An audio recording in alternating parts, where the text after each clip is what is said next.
Hello. I hope I won't mess with the mic. I'm not super used to holding it like that. Cool. Yeah. You can all hear me? Great. So, yeah, hello. It's great to be here at this meetup. And yeah, it's the end of 2023, and I can finally talk about Atomic CSS. So, some of you might know me for sessions about performance or other cool front end technology. Um, So for friends like Pavel, I'd like to say this session is not about React 18 or the new versions of Svelte, Vue, etc. It's not about cool rendering patterns or different kinds of hydration, how you can optimize performance like that. I do love talking about that, by the way. I have a session on this topic if you want to check it out. But today we're here to discuss Atomic CSS, Tailwind, and everything in this realm. So I will start with a few things that I consider to be bad takes on this topic. Then we'll discuss what's probably actually bad about these, what's like really bad, and then the good way of doing some of these things because not everything has to be bad. And then we'll wrap with some closing thoughts on the topic. I'd like to start spoilers. So I'd like to start with a bit of intermission on the topic of Atomic CSS. So this is a short definition. Atomic CSS is the approach to CSS architecture that favors small, single-purpose classes with names based on their visual function. So if you use to semantic CSS and you have like, I don't know, a card or something, and you would have a class name for a card, that means going from this to this, where you have like every aspect of that visual aspect of that card about it. Before we talk about it, I'd like to hear from you. Who here is using or has used Atomic CSS, like Tailwind or Touchstones or ACSS? Yeah, like half of you, like 10 folks. So, if you were to summarize your experience so far with Atomic CSS technologies, what would you say? For example, you find it easy to use or hard to read, or you like really love it, or you consider this an anti-pattern. What are your feelings? Help me with this social experiment. I'm gonna leave this QR code for this next minutes, which is super tricky because I have to make small talk in the meantime. But help me here. Your feelings about this technology, of course, preferably if you have used it before. And I still see some phones, so I'm gonna keep. Yeah, just like the previous guy, I don't have a joke either to use now. And apparently, saying you don't have a joke works as a joke. But yeah, yeah, just the feel. I promise it will make sense in a couple of minutes. Okay, cool. Yeah, I can move forward. So I'll start with this good and bad and ugly approach. But before, let's clear something out of our way with a few bad takes we have on the topic. Probably the one you've heard the most is, okay, you might as well use inline styles if you're using that. The thing is, first, it is super costly for the browser if you're doing inline styles. So it's super costly to convert those string representations you have into the native platform representation. And not only that, but you can cause reflows by using that. So you got a performance problem. The second thing is you cannot do a few things that you can with Atomic CSS. You cannot handle media queries, or you cannot have pseudo selectors, for example. Also, you don't really have to follow pre-existing definitions as you would have if you have like a finite set of classes that you gotta follow like you would do with Atomic CSS.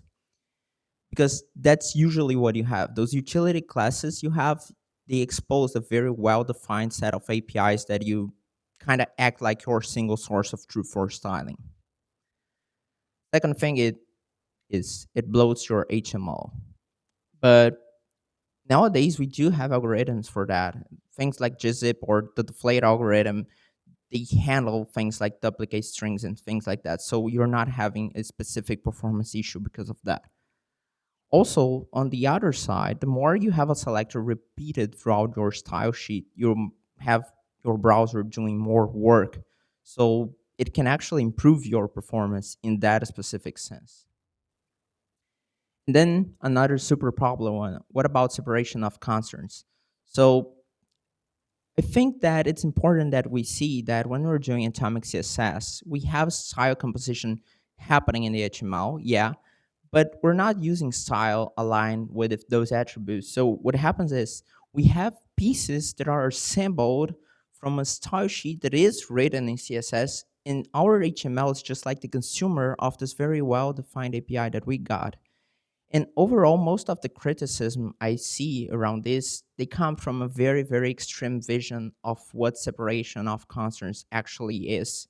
That sometimes leads to really impractical or even dogmatic approach of that. And another example is Vue. Vue, they minded writing a whole section on their documentation explaining how separation of concerns doesn't mean separation of file types and things like that. And React with JSX also suffered that when it first came out. And in the same way, we have a lot of things like you end up having to, if you want to redesign or theming things, it's really challenging. And I mean, it was valid at a certain point in the past, it's no longer. Or you end up with a lot of unused CSS. Again, it was valid years ago, it's no longer a thing, and we'll see how. Or it's hard for you to figure out what's available for you to use, or you end up having to learn a whole lot of language on top of CSS. So a bunch of these points against the idea, they were valid throughout the years, but they're probably not depending on the tooling you got. And that's, I guess, my first hot take here. Technologies like Tailwind, they have the potential to alleviate some of the concerns that were valid at a certain point of time about Atomic CSS. And not only that, but they might bring intriguing new benefits. Now that we cleared those out of the way, let's talk a little bit about the bad. And I think that it all starts actually with a culture problem that is the bad claims around it.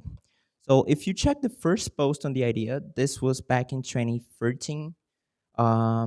This guy wrote the library ACSS that was probably the very first famous implementation of Atomic CSS. He wrote that what's wrong with semantic CSS at the time? Simple changes to the style of our module have resulted in new rules in the style sheet. But the thing is, CSS is made to define the style of and the layout of a page.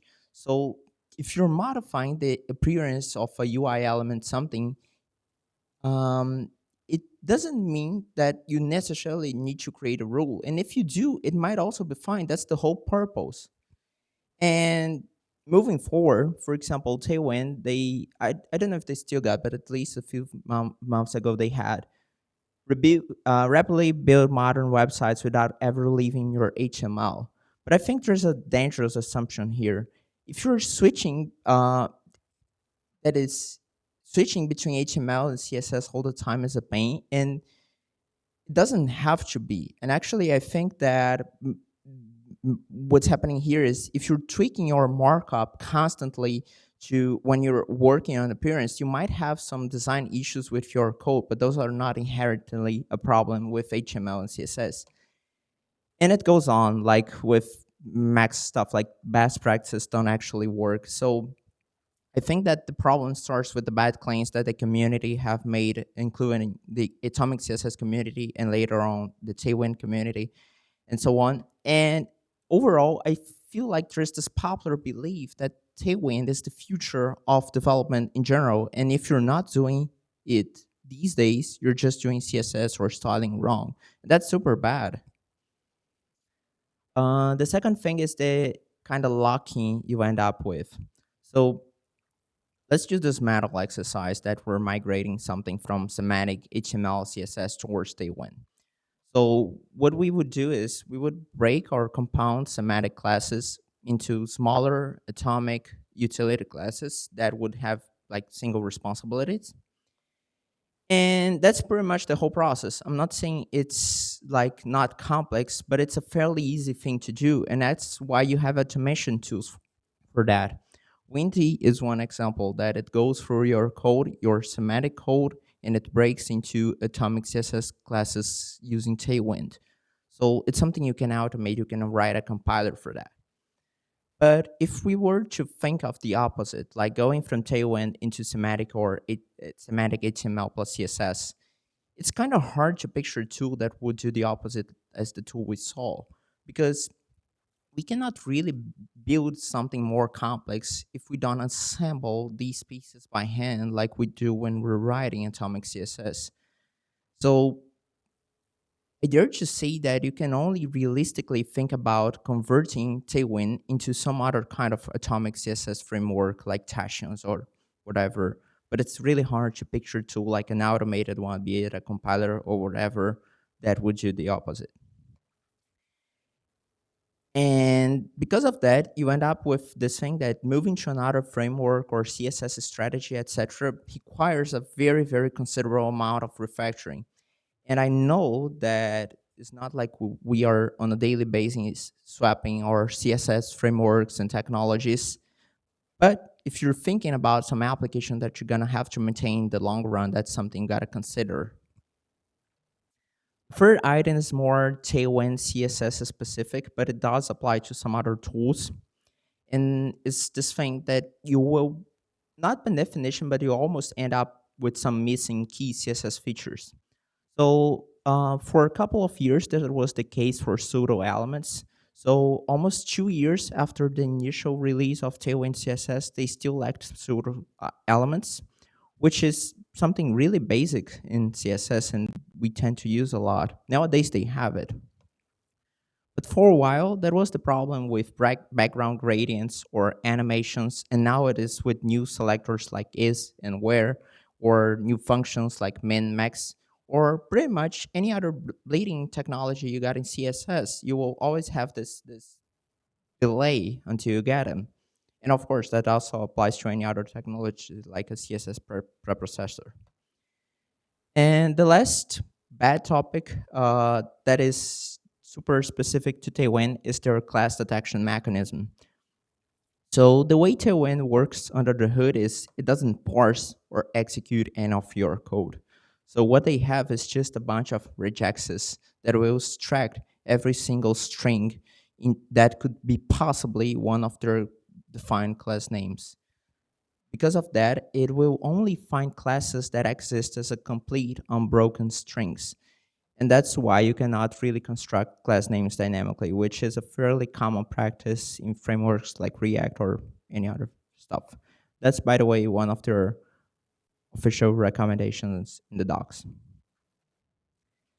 And now the ugly. So first thing is, it's a cliche, and I have to say I agree, and I'm gonna tell why. It is hard to scan. So let's imagine we got this, and we're defining width, height, and some media queries. And now we add some more things to handle media queries and stuff like that. Now we can rewrite this with semantic CSS like that, where we would have our initial class, and then we have media screen for tablets and media for smartphones and so on. Let's say that we're tracking down a UI bug, and we know this bug is not specific to a specific resolution. So we can focus on our class, and that's pretty much it. So it's simpler for the human brain to scan if we need to read something to up to bottom. And not only that, it's easier if we have to think in terms of key and values, just like we do with regular CSS. And also, we get to have proper syntax highlighting separate properties from their values, and this whole thing enhances readability. And you might say that that was like an artificial example, and this kind of thing doesn't happen. But if you've done Atomic CSS in production, you know it happens like a lot. This was like a random example I picked from Netlify because they were just one of the famous cases I knew to be using. So I started inspecting, and it's not hard that you find a button with about 70 class names, and scanning that is super hard. We'll discuss how to improve that, by the way.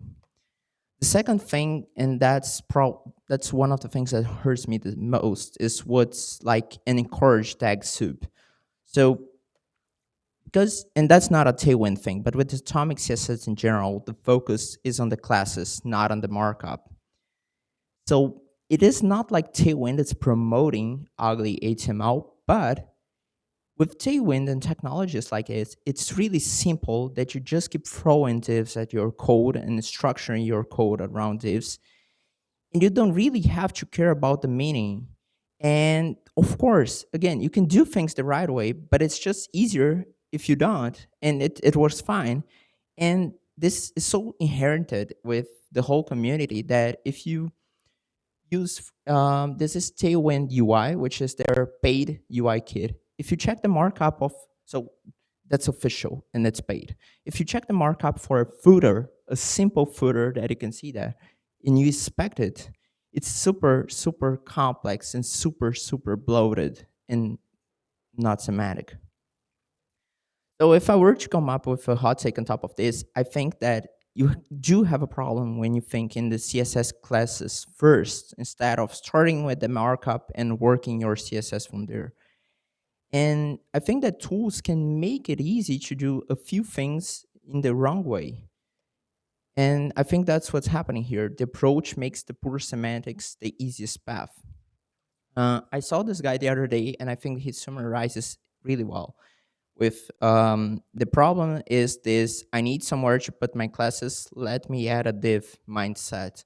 So I think this happens a lot, and that's another issue, because I kind of sensate like what they're doing is they're optimizing for development happiness and productivity, which are great, over readability, maintainability, and accessibility. And I could go all day with those exacerbated examples that you find in like really popular components UIs. Yeah, the code is super small, but you're gonna have a link to the slides. But it's super easy to find those examples where you have like endless divs or empty headings or placeholders being used to do what the label should be doing and so on. So, and not to mention that this exacerbated markup can also be a problem. So Google, they have amongst their official performance practices one that goes about avoiding excessive downsize. And if we're talking like a huge app where we're iterating through long lists of elements and doing those exacerbated HTML, then this becomes a problem, especially depending on the kind of users you have.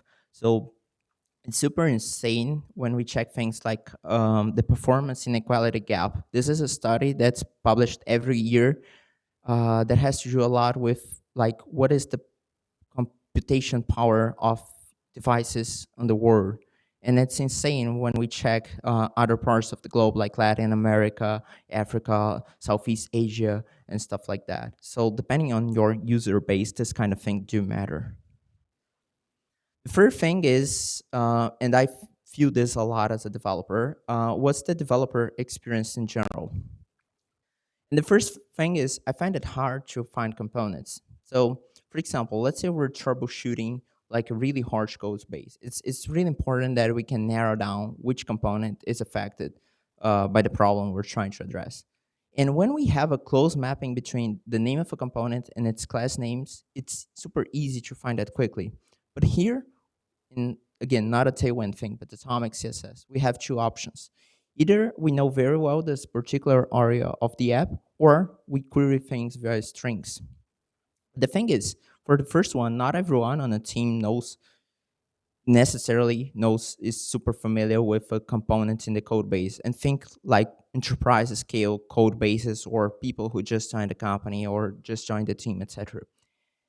And the second thing is strings, they might get reused across multiple components. So if you're querying via strings of those reusable class names, you're just gonna end up with a bunch of results and not all of them are gonna be meaningful to you.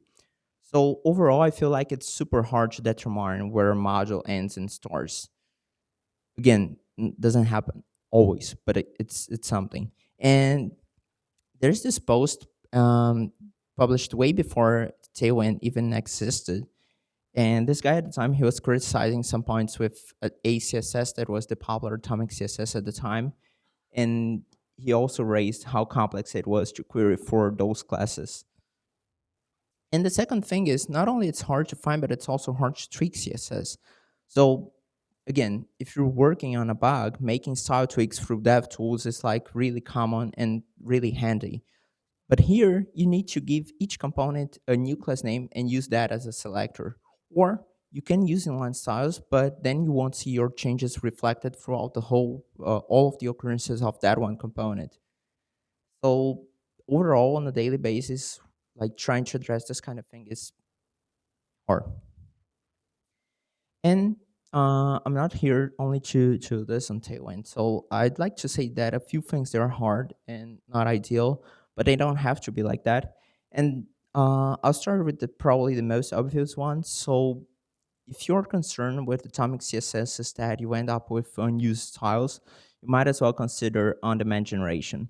So doing this exercise, let's say imagine SAS, LESS, or any preprocessor, or even JavaScript, or any language. Let's say you're generating your own Atomic CSS library.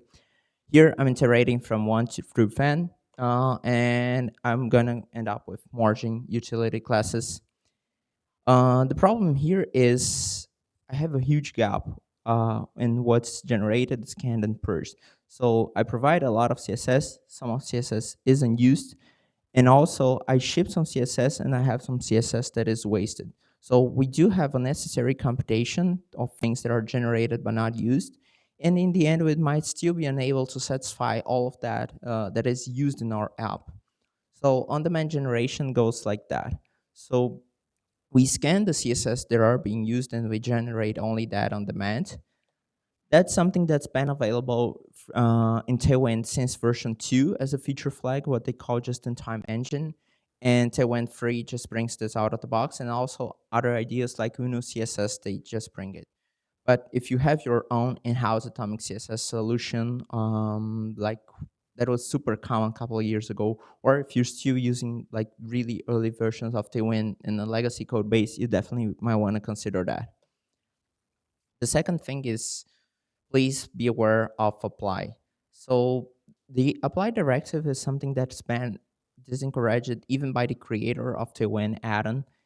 And I feel like what goes with apply is that you're negating the benefits that you had over the traditional ways of writing component-driven CSS. So you're missing the splicedness you had with your class name, you're missing the time you save by not having to write your own CSS, and you're missing the single source of truth that you had. And it's super concerning because it's not hard to find posts like this that will advise you to just go ahead and mix both approaches the way you want.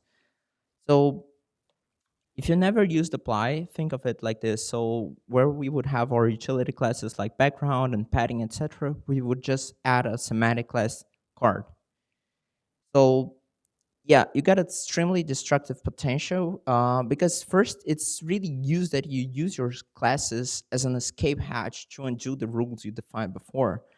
And if you're using it, please try to be super, super strict with application of both so that you don't have concerns like fighting each other.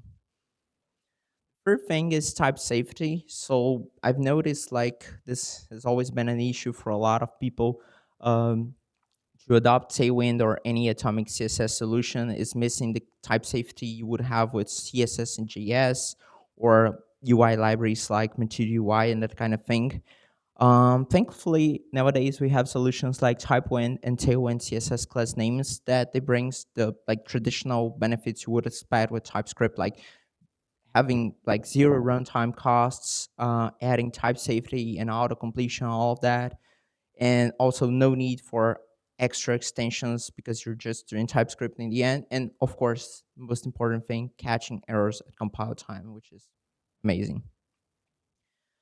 Number 4 is style sheet composition. So if you've never seen this library called Tailwind Merge and you do happen to write a UI kit or any large stuff that uses Tailwind underneath your components, keep that in mind because you can use that to write your own utilities like class names on top of CLSX or class names itself. And you can use Tailwind Merge to address conflicts.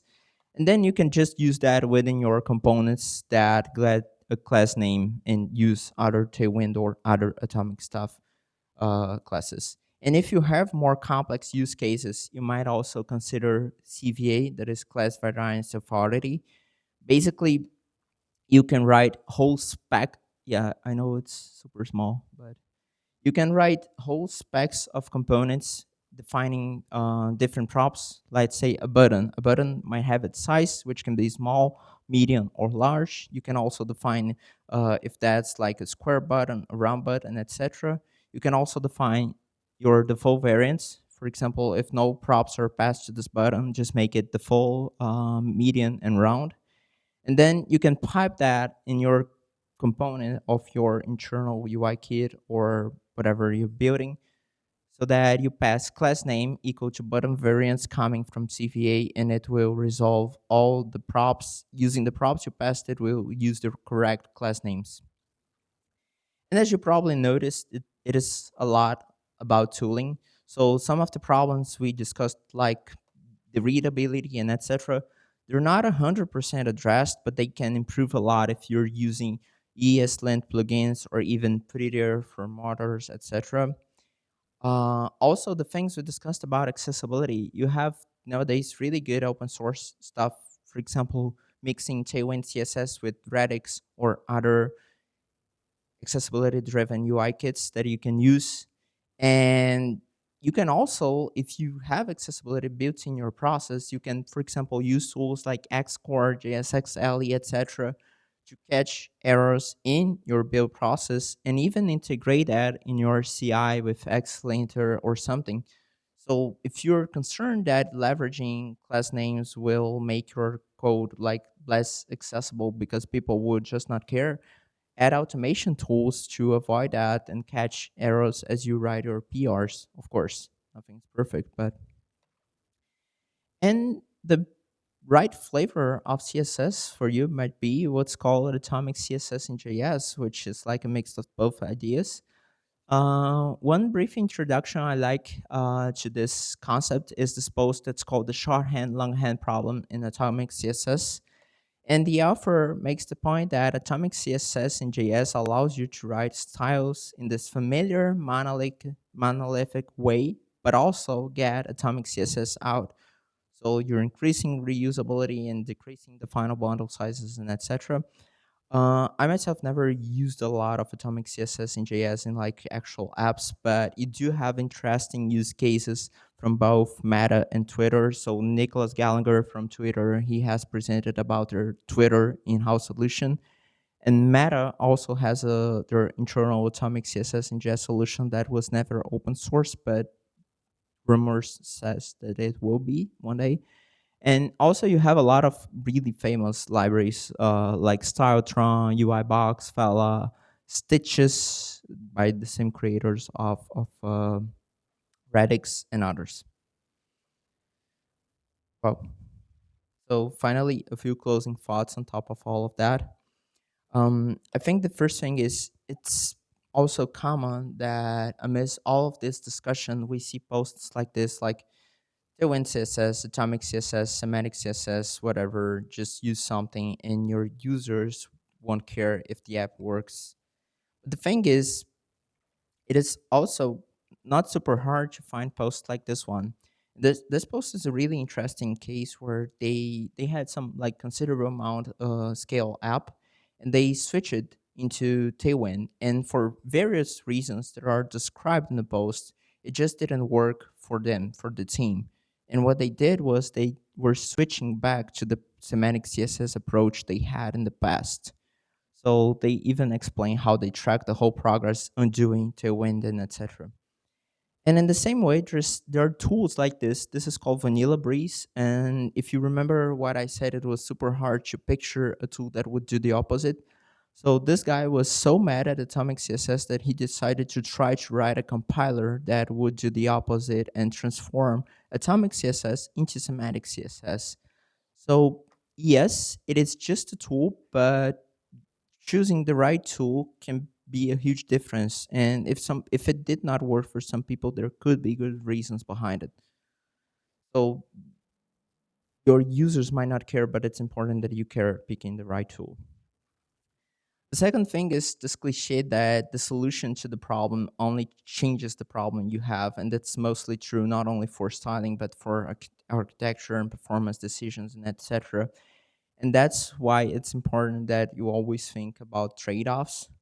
The first point is, I know I advised you against the apply directive and mixing both approaches, but again, everything is just a huge it depends, and utility classes can coexist with other approaches.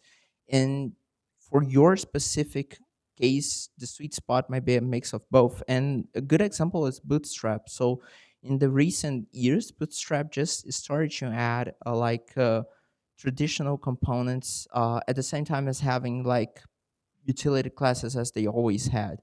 And Bootstrap is just a random example, but other popular UI kits did the same, and it worked for them. So yeah.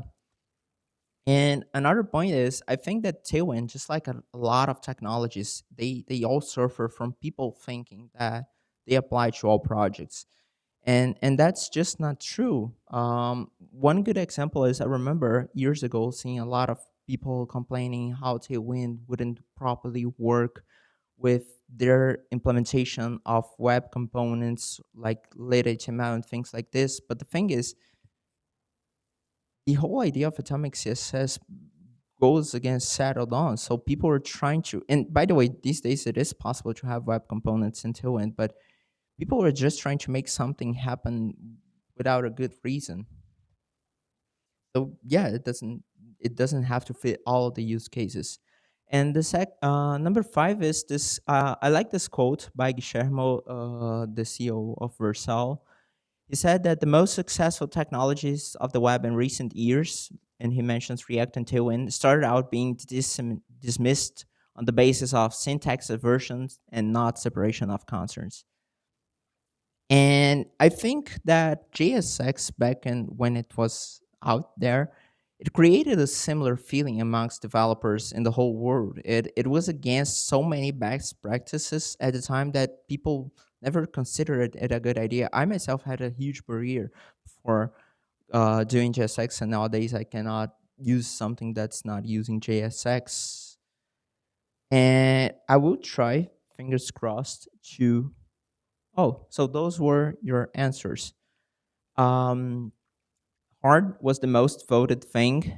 Um, the the clutter, pleasant. So we have hard, clutter, worse, hate, and this kind of thing as bad, I guess. And then we have pleasant. I'm having a hard time finding good things here. We have pleasant, and I guess that's the only full result. Yeah. I did ask the same question the other time I presented the same talk, and we had kind of more. We had kind of the same kind of thing. So, for example, some people said it was repetitive, meh, hard, unclear, cumbersome, lengthy, gross, and wet. But at the same time, some people said it's actually convenient, flexible. They loved it. It's super original. It's interesting, amazing, good, hard, and the GOAT, greatest of all times.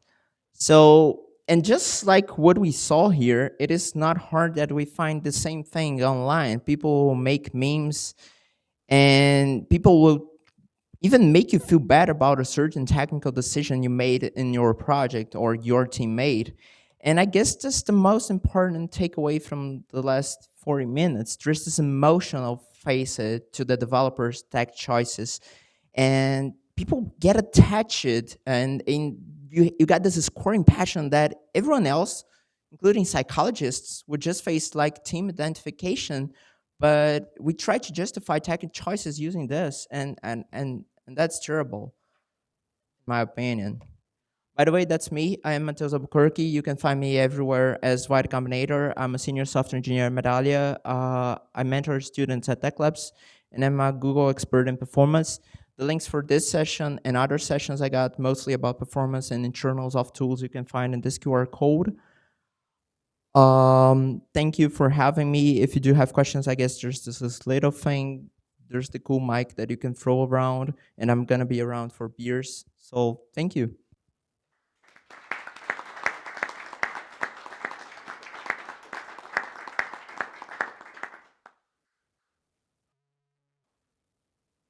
I think there are no questions. That guy. Um, Again, a huge it depends. There are cases out there of people who build design systems around Atomic CSS back. In this job, I was, I guess, like 5 or 6 years ago. We used to have a whole design system built around our atomic classes that we generated using SAS. And you do have cases of companies these days. Literally, if you Google for Atomic CSS building UI system, there will be at least one session that I recall by Trunala. Um, but yes, people do scale it. I built one about 5 or 6 years ago, but it wasn't using Tailwind or anything like this. I also worked with Tations on a design system, but again, a long time ago. I myself have never worked on a design system with Tailwind itself, but I guess yes, it is viable for sure, and people are doing it. Marcus result.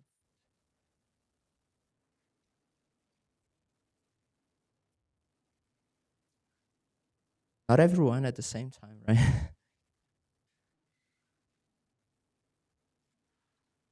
Guess that's it. Cheers. Cheers. Bye.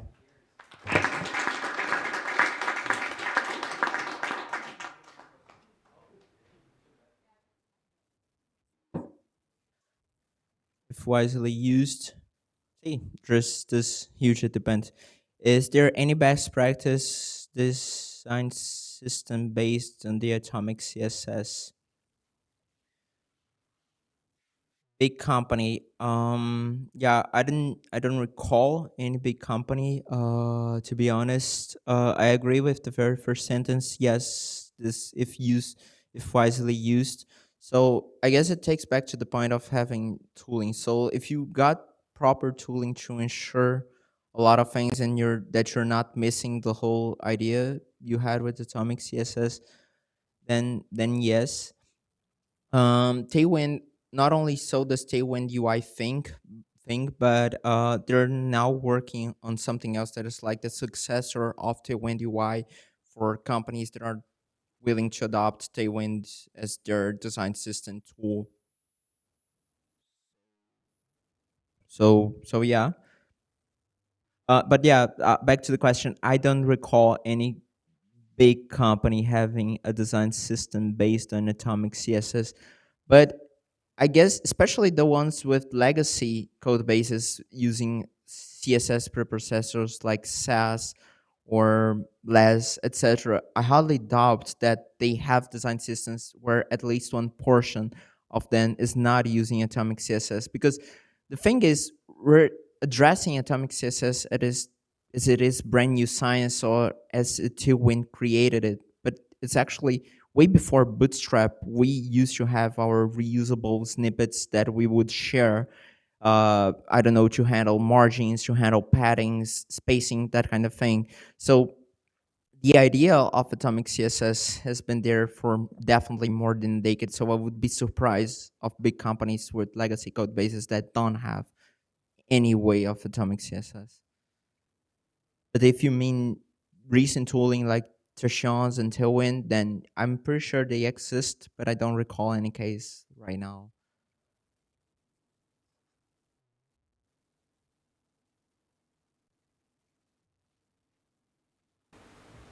Okay.